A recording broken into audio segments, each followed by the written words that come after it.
completely reassembled the car.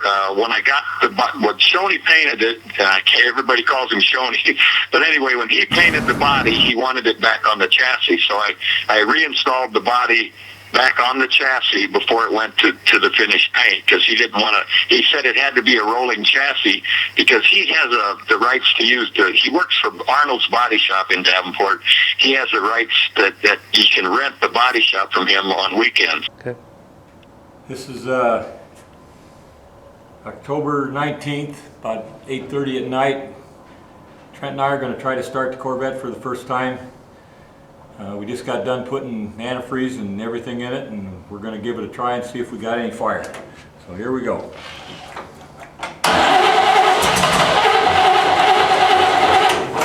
And ain't getting gas.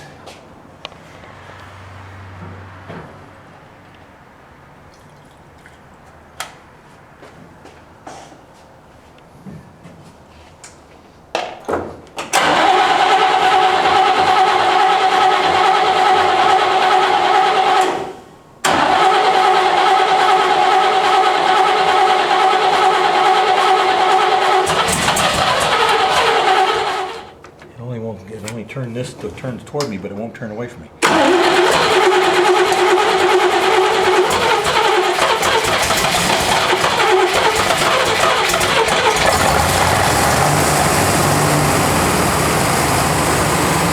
Maybe there's more! Yes!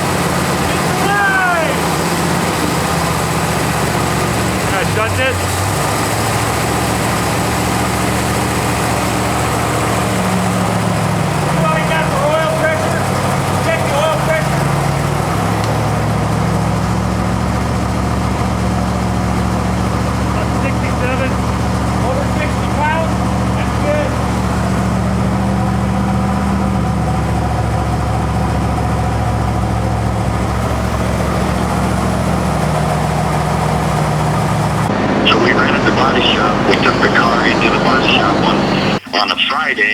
And painted it Saturday morning. Took like 4 hours Saturday to put the paint on it.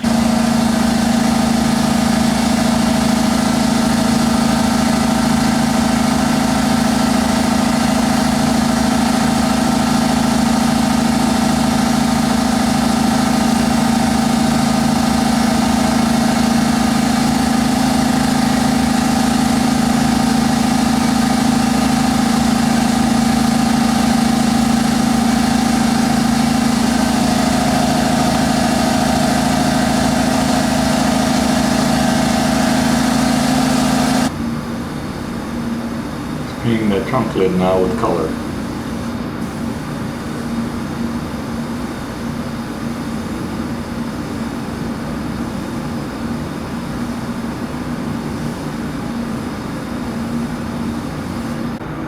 Joe's now painting the third coat of the base color.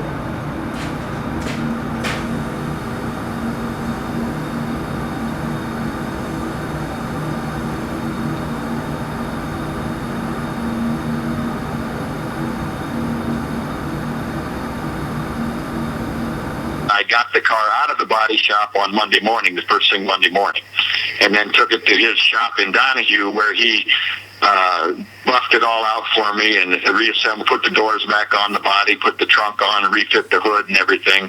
And once he had all that done, I brought the car back home to my house, where I rebuilt the headlight motors and everything while I had them out, and then I reassembled that. I was able to use the original grill that was in the car, just rebuilt the headlight motors, and that worked fine. I put a new wiring harness in the whole car. It was a complete new GM harness. And all the instrument cluster worked fine. All the gauges worked. Rebuilt the distributor, put all new bearings and everything in the distributor, and the tach drive, and replaced the tach drive cable and the speedometer cable and all the stuff like that to get it going that way. My wife and I did the upholstery on the seats. I'd never done that before. I got a couple little tiny wrinkles in the seats that aren't perfect, but I take credit for doing it. And I said, if somebody wants to nitpick about the things that I did, I don't have a problem with that. Say, well, I did it myself, and I learned as I went. I mean, I didn't pay people to do this. Yeah, you can take a car like this and take it somewhere and spend a couple $100,000 on it and have somebody restore it. But to me, doing it myself and with the help of a few friends, I enjoy it much more than I would have had someone else done the car. I mean, that's just my personal feeling. I like working on things myself, and I got the satisfaction that if something's not right, you can blame me. But I said, I did the best I could with the abilities I have, and that's why it turned out like it did. So, and a fair amount of money. I mean, I stuck a pretty good amount of change in it, getting it built too. So even doing it yourself, it still costs a lot of money. How much are we talking here?